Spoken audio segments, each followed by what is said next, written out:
दधाति अया श्रद्धया श्रद्धया क्रियतया तत्साध्यम। যে নিত্য কর্মানুষ্ঠানের দ্বারা নিত্য বস্তুকে লাভ করা যায়, যে কর্মানুষ্ঠান দ্বারা নিত্য বস্তুকে লাভ করা যায় তাকে বলা হচ্ছে বাবা শ্রদ্ধা। আর শ্রদ্ধাপূর্বক পারলৌকিক কৃতকর্মই হচ্ছে বাবা শ্রাদ্ধ।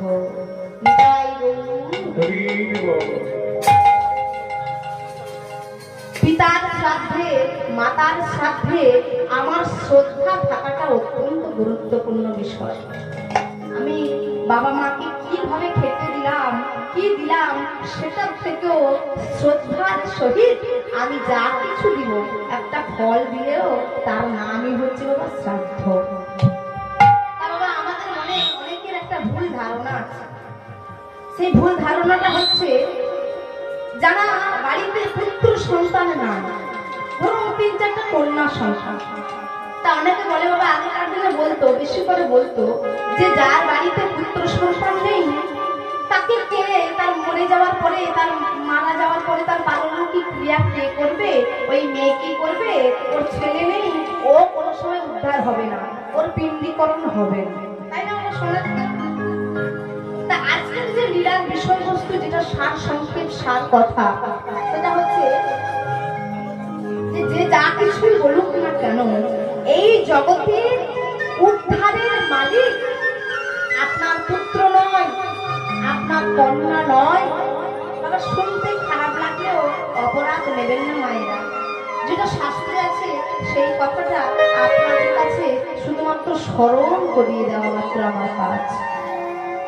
মহাজনস্য গতস্য येन পন্থা, মহাজন যে পথ দেখিয়ে দিলেন সেই পথ অনুসরণ করা আমাদের প্রত্যেক জীবের কর্তব্য। এই কথাগুলো বাবা অন্য কোনো জায়গায় পাবেন না। ভাগবতের আসরে, কীর্তনের আসরে, সাধু সঙ্গের আসরে যে কথাগুলো পাওয়া যায় সেটা কিন্তু বাবা আর অন্য কোনো জায়গায় পাওয়া যায় না। আপনারা জানেন যারা অত্যন্ত শিক্ষিত ব্যক্তি রয়েছে, একটা ছোট শিশু সে যখন মাতৃ গর্ভ থেকে ভূমিষ্ঠ হয়, এই সাউন্ডটা আরেকটু বাড়বে, একটু বাড়াও, একটু কমাও, সাউন্ডটা একটু বাড়াও, গেম উঠে যাচ্ছে, পরিষ্কার করো, ওটা পরিষ্কার করে দাও, সাফ করে পরিষ্কার করো, কথাগুলো যেন ঠিকঠাক ভাবে পরিষ্কার ভাবে শোনা যায়। নিতাই গৌর হরি বল। একটা শিশু যখন মাতৃ গর্ভ থেকে ভূমিষ্ঠ হয় বাবা, সে দুটো চোখ, দুটো কান, নাক, মুখ, হাত, পা সমস্ত কিছু নিয়ে জন্মগ্রহণ করলেও একটা বস্তু নিয়ে কখনো জন্মগ্রহণ করে না। সেটা কি? সেটা হচ্ছে মনুষ্যত্ব। এই মনুষ্যত্বটা বাবা কোনো মাতৃগর্ভ থেকে কেউই নিয়ে আসতে পারে না। এই মনুষ্যত্বটা তৈরি হয় ভাগবতের আসরে গেলে, মনুষ্যত্ব তৈরি হয় কীর্তনের আসরে গেলে, মনুষ্যত্ব তৈরি হয় সাধু সঙ্গ করলে। তাই যে আমাদের ভুল ধারণা যে ওর পুত্র নেই, ওকে উদ্ধার করবে কি, ও তো কন্যা সন্তান, কিন্তু যে যাই কিছু বলুক না কেন ওই আমাদের সবার উদ্ধারের দায়িত্ব একজনের হাতেই দেওয়া আছে। তিনি হলেন আর কেউ নয়, অনাদি আদি গোবিন্দ। তিনি আর কেউ নয়, শ্রী সর্বকারণের কারণ, সকল জীবের ত্রাণকর্তা, সকল জীবের পালন কর্তা, সকল জীবের অন্নদাতা, সকল জীবের যিনি সমস্ত দায়িত্ব নিয়ে রয়েছেন তিনি হলেন ঈশ্বর পরম কৃষ্ণ সচ্চিদানন্দ বিগ্রহ, আদির আদি গোবিন্দ, যিনি সর্বকাল।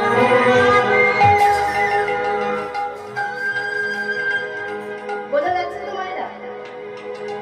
এই যে ভগবান দায়িত্ব নিয়ে জীবের উদ্ধার করেন, জীবের এই যে শেষ ক্রিয়া শ্রাদ্ধ ক্রিয়া। এমন একজন ভক্ত বাবা, তার পুত্র সন্তান ছিল, তার পুত্র সন্তান থাকা সত্ত্বেও আর কেউ নয়, স্বয়ং ভগবানের হাত দিয়ে তার এখনো পর্যন্ত পিণ্ড পড়ে যায়। সেই লীলা আজ আমরা সবাই মিলে আস্বাদন করব। এমন ভক্ত, এমন তার ভক্তির প্রগাঢ়তা, এমন তার ভক্তির তিতিক্ষা, সবাই মিলে আমরা এক মন হয়ে নিতাই গৌরের জয়ধ্বনি দিতে দিতে সেই লীলার বিষয়বস্তুর মধ্যে প্রবেশ করব। করবেন তো? আপনারা যে করবেন একটু হাত তুলুন তো। নিতাই গৌর হরি বল, একটু হাত তুলুন। নিতাই গৌর হরি বল, নিতাই গৌর হরি বল, নিত্যানন্দ বল, অদ্বৈত বল, হরি হরি বল, নিতাই গৌর হরি বল, নিতাই হরি বল, অদ্বৈত বল, হরি হরি বল, নিতাই গৌর হরি বল, অদ্বৈত বল, নিত্যানন্দ বল, হরি হরি বল, নিতাই গৌর হরি বল, হরি বল, অদ্বৈত বল, হরি হরি বল, হরি বল, হরি বল, গৌর হরি বল, হরি বল, হরি বল, গৌর হরি বল, হরি বল, হরি বল, গৌর হরি বল, হরি বল, হরি বল, গৌর হরি বল, হরি বল, নিত্যানন্দ বল, অদ্বৈত বল, হরি হরি বল, নিতাই গৌর হরি বল, অদ্বৈত বল, নিত্যানন্দ বল, হরি হরি বল।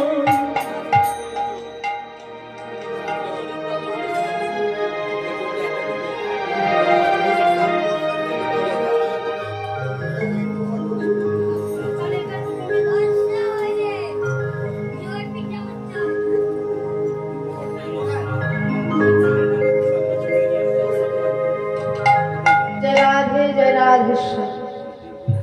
ভজনের মধ্যে দেখো নববিধা ভক্তি, ভজনের মধ্যে দেখো নববিধা ভক্তি, কৃষ্ণ প্রেম কৃষ্ণ দিতে ধরে মহাশক্তি, আমার কৃষ্ণ প্রেমে কৃষ্ণ দিতে ধরে মহাশক্তি। ভজনের মধ্যে দেখো নববিধা ভক্তি, কৃষ্ণ প্রেম কৃষ্ণ দিতে ধরে মহাশক্তি, আবার তার মধ্যে সর্বশ্রেষ্ঠ নাম সংকীর্তন, আবার তার মধ্যে সর্বশ্রেষ্ঠ নাম সংকীর্তন, নিরপরাধ নাম হইতে হয় প্রেমধন, হরে কৃষ্ণ হরে কৃষ্ণ, কৃষ্ণ কৃষ্ণ হরে হরে, হরে রাম হরে রাম, রাম রাম হরে হরে, হরে কৃষ্ণ হরে কৃষ্ণ, কৃষ্ণ কৃষ্ণ হরে হরে, হরে রাম হরে রাম, রাম রাম হরে হরে। শ্রীধাম পুরী ধামে, শ্রীক্ষেত্র পুরী ধাম মাঝে গৌরাঙ্গ মহাপ্রভু আমার মহাভাবে বিবাহিত হলেন জগন্নাথ দর্শন করে। সচল জগন্নাথকে দর্শন করে কলিযুগের প্রেমময় গৌর হরি আমার মহাভাবে বিবাহিত হলেন। কাছে ছিলেন স্বরূপ দামোদর, পাশে ছিলেন রায় রামানন্দ। এক হাতে স্বরূপের গলা জড়িয়ে ধরে বলছে, ও স্বরূপ, ওগো ও রামানন্দ, দেখে নাও, দেখে নাও রাধা বিরহের বিগলিত তনু, আমার সচল জগন্নাথকে তোমরা প্রাণ ভরে দর্শন করে নাও। রাধা বিরহের বিগলিত তনু আমার জগন্নাথ, রাধা বিরহে নিজের বিরহের জ্বালা যে কত বাবা, নিজের অঙ্গ জ্বলে পুড়ে তার এমন রূপ। মন্দির শ্রবণ করবে একদিন দ্বারকায় রুক্মিণী সত্যভামা দুই জনে মিলে তানাদের যে শাশুড়ি মা বলরামের মা রোহিণী দেবী, তা সে বলরামের মা রোহিণী দেবীর কাছে এসে বলছেন, মা আজ আমরা একটা গুরুত্বপূর্ণ কথা আপনার কাছে জানতে এসেছি। তা বলো মা, কি গুরুত্বপূর্ণ কথা? বলে গুরুত্বপূর্ণ কথাটা এই যে আমাদের রাজাধিরাজ কৃষ্ণচন্দ্র, আমাদের প্রাণবল্লভ কৃষ্ণচন্দ্র, আমরা সমস্ত ওই স্ত্রীগণ মিলে সহধর্মীগণ মিলে সবাই মিলে আমরা সদা সর্বদা চেষ্টা করি যে তার কি করে সন্তুষ্টি বিধান করা যায়।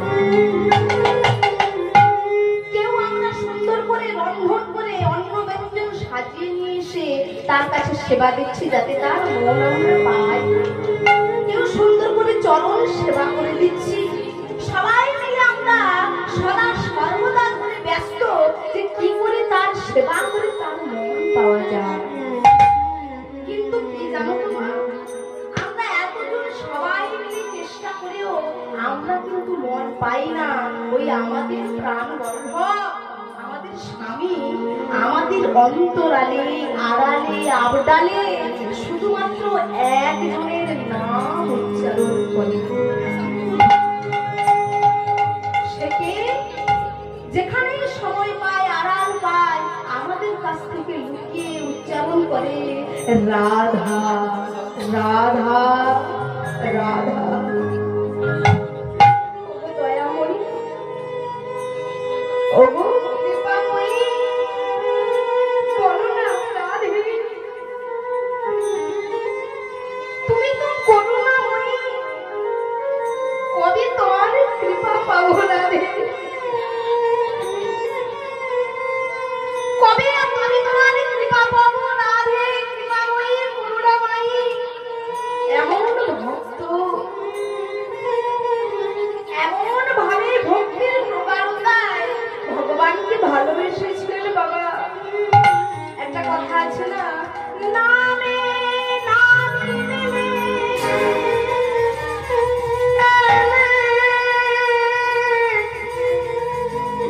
নাম যেখানে ভগবান সবসময় রাধা রানী বাবা, ওই সবসময় প্রাণ কৃষ্ণ প্রাণ বধুয়া প্রাণ বল্লভ তুমি কোথায় গেলে? বৃন্দাবনের মাটিতে যখনই বাবা ওই গোধূলগণকে সঙ্গে নিয়ে ভগবান কৃষ্ণচন্দ্র আমার গোষ্ঠোপচারণে যেতেন বৃন্দাবনে লীলায়, তখন রাধারানী আমার সখীগণকে ডেকে ডেকে বলতেন, ওরে ও ললিতা, ওরে ও বিশাখা, দেখ দেখ দেখ আমার প্রাণ বধুয়া আমার প্রাণ বল্লভ ওই নবলক্ষ ধেনুকে সঙ্গে করে নিয়ে প্রখর রৌদ্রের তাপে বৃন্দাবনের ধূলিকণায় কেমন ভাবে চলে যাচ্ছে গোষ্ঠোপচারণে।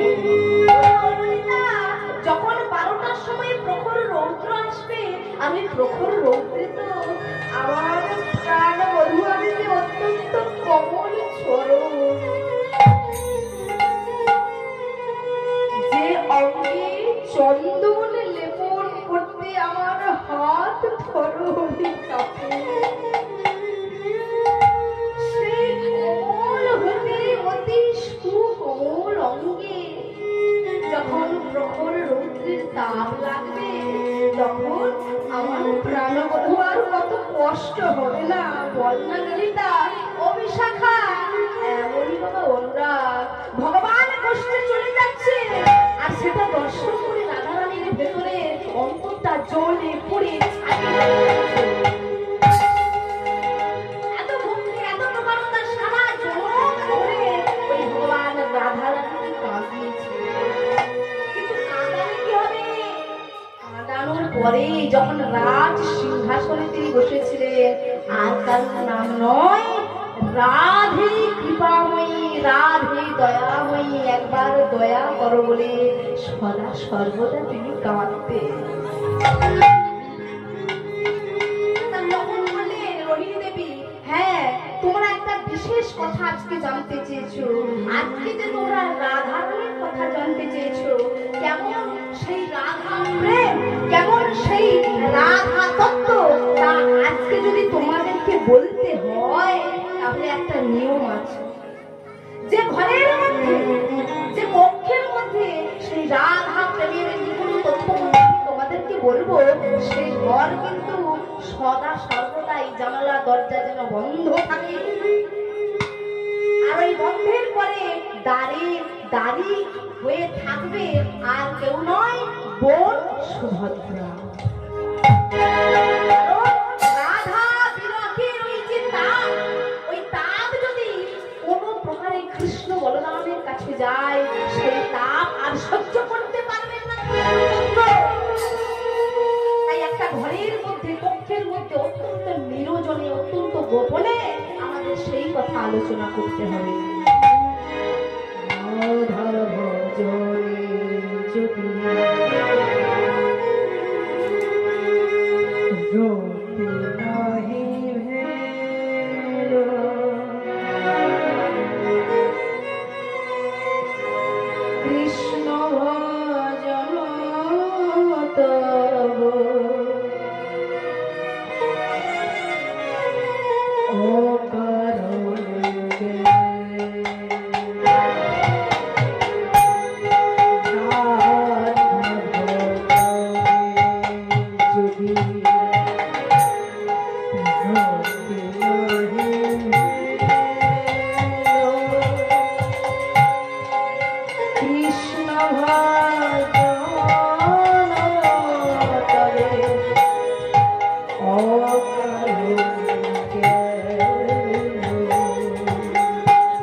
কৃষ্ণ ভজন তব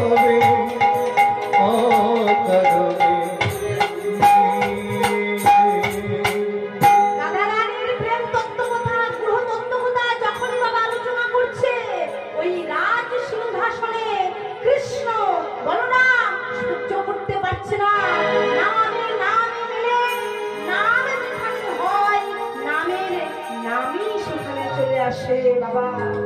আর ভগবানের রাজসিংহাসনে থাকতে পারছে না, বলছে ও দাদা, দাদা কোথা থেকে এত তাপ, এত বিরহীর তাপ ঈশ্বরকে লাগছে, চলো সেই উৎস অনুসন্ধান করতে করতে যাই। ছুটতে ছুটতে ভগবান কৃষ্ণচন্দ্র দাদা বলাইকে নিয়ে যখন এলেন সেই উৎসের কাছে, সেই উৎসের কাছে এসে দেখলেন দাঁড়িয়ে রইয়াছেন বোন সুভদ্রা।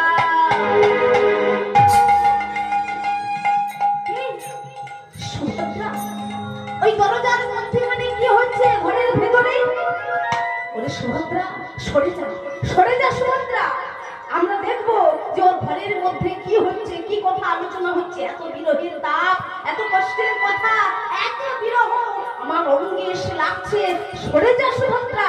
সুভদ্রা বলছে দাদা, ঘরের ভেতরে তোমারও পর্যন্ত প্রবেশ নিষেধ আছে, আমি সরব না।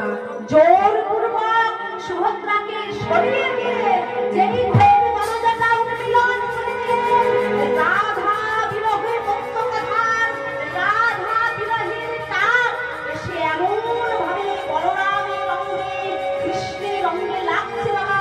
সঙ্গে সঙ্গে পাশে ছিল বোন সুভদ্রা দেবী। তাপ লেগে যাওয়ার সঙ্গে সঙ্গে চোখগুলো বড় বড় হয়ে যাচ্ছে, ওই দেহটা বলে যাচ্ছে, কানগুলো ঝলসে যাচ্ছে, মন ভেঙে যাচ্ছে।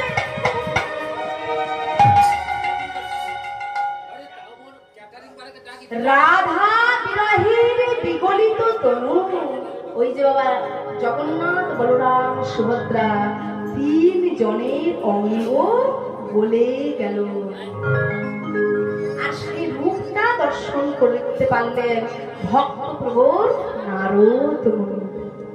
আর যেই নারদ মুনি বললেন যে দেখুন আপনার এই রূপ, এত সুন্দর রূপ, সেই রূপ তো শুধুমাত্র আমি দর্শন করেছি, যেন জগৎ জীব এই রূপ দর্শন করে। তাই ভগবান এলেন পুরী ধামে। নীলমাধবের লীলা আপনারা শুনলে জানতে পারবেন। ওই নীলমাধবের লীলা করে ভগবান এসেছিলেন। এখনো পর্যন্ত পুরী ধামে জগন্নাথ, বলরাম, সুভদ্রা দেবী রয়েছেন সেই রূপে। আজকে ভগবান প্রেমের ঠাকুর গৌর হরি বললেন, ওগো স্বরূপ, ওগো রামানন্দ, দেখে না রাধা বিরহের বিগলিত তনু আমার জগন্নাথ, তোমরা দেখে না।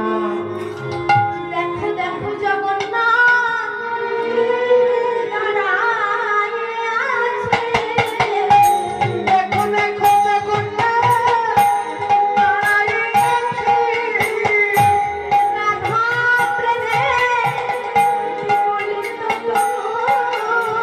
দেখো দেখো জগন্নাথ দাঁড়ায় আছে, রাধা প্রেমে বিগলিত তনু। দেখো দেখো জগন্নাথ দাঁড়ায় আছে। জগন্নাথ স্বামী নয়ন পথগামী ভব তুমি।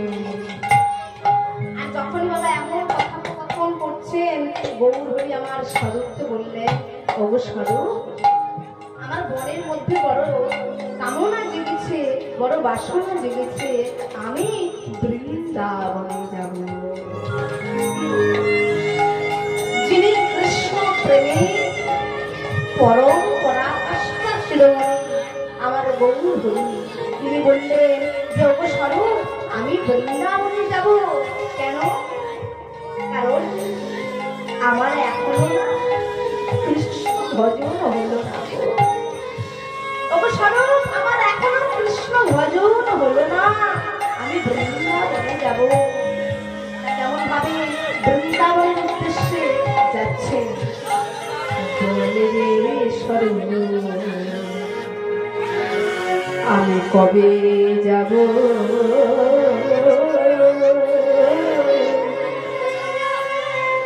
মধুর বৃন্দাবন। বল রে স্বরূপ,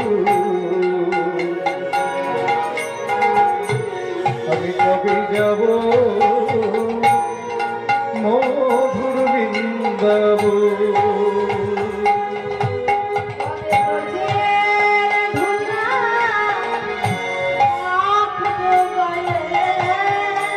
ব্রজের ধুলা মাখব গলে,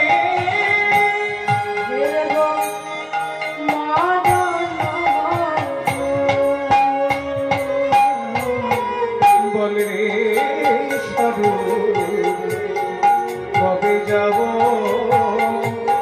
আমি মধুর বৃন্দাবন। বল রে স্বরূপ, কবে যাব মধুর বৃন্দাবন।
গৌর হরি। তিনি বলছেন যে ও স্বরূপ, ওগো রামানন্দ, আমার বৃন্দাবন যাওয়ার আশা জেগেছে, আমার এই জীবনে আর কৃষ্ণ ভজন হলো না। ভক্তগণ বুঝতে পারলেন যে গৌর হরি কৃষ্ণ ভজনের জন্য বৃন্দাবন দর্শন করবেন, তাই ভক্তগণ গৌর হরির বৃন্দাবন দর্শনের ব্যবস্থা করলেন। আর বৃন্দাবনে সমস্ত ভক্তগণদের নিয়ে গৌর হরি আসছেন কোথায় না, ওই পুরী ধাম থেকে, শ্রীক্ষেত্র ধাম থেকে আসছেন কোথায় না, বাংলার মাটি। কারণ বাংলার মাটিতে আসছেন, বাংলায় রয়েছে তার জন্মভূমি, বাংলায় রয়েছে তার জন্মদায়িনী মা, সচী মা। তা সচী মায়ের কাছে যদি অনুমতি না নেওয়া হয়, মায়ের কাছে অনুমতি না নিয়ে প্রভু আমার কোনো কাজই করবেন না। তাই মায়ের কাছে অনুমতি নেওয়ার জন্য স্বয়ং ভগবান গৌর হরি আসছেন নীলাচল পুরী থেকে বাংলার মাটিতে। তাই গৌর হরি সবাই মিলে একটু হাতে তালি দিতে হবে। শুধু আপনারা বসবেন আর হাত মুখের দিকে তাকিয়ে থাকবেন। আপনারা আমার কথাটা বুঝতে পারছেন কিনা সেটা যদি একটু ঘাটটা না নাড়েন তাহলে বুঝবো কি করে বাবা? একটু বুঝতে পারছেন কিনা, ঘাটটা তো নাড়তে হবে, একটু রেসপন্স করতে হবে। হ্যাঁ, তার জন্য বাবা একটু মন দিয়ে আপনারা শুনছেন, একটু রেসপন্স করবেন। হ্যাঁ, আমরা বুঝতে পারছি। গৌর হরি যাচ্ছে কৃষ্ণ কেশব কৃষ্ণ কেশব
আমি এসেছি তোমার কাছে মা, আমি এসেছি। ও মা, ওরে নিমাই, নিমাই তুই এসেছিস বাবা। সচি মা আমার, হা পুত্র, হা নিমাই বলতে বলতে বাবা কাঁদতে কাঁদতে নয়নের জলে মা আমার অন্ধ হয়ে গেছে।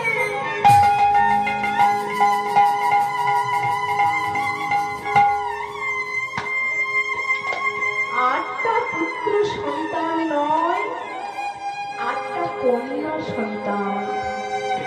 এইদিকের মায়েরা, হরে কৃষ্ণ, আমরা মায়েরা বাবা যদি একটা সন্তান কোনোভাবে হারিয়ে ফেলি, তাই না? 10 মাস 10 দিন ধরে কত কষ্ট করে মা আমার সন্তানের ভূমিষ্ঠ করায়, পৃথিবীর আলো দেখায়। 10 মাস 10 দিন ধরে মা আমার ভালো করে খেতে পারে না, বুঝতে পারে না, আমার ভালো করে বুঝতে পারে না। এত কষ্ট করে, এত যন্ত্রণা পেয়ে মা আমার যখন একটা সন্তানকে ভূমিষ্ঠ করায়, আর সেই সন্তানকে যখন প্রভু আমার কেড়ে নেয়, জানেন এই জগতে কে কেমন কর্ম করেছে জানি না।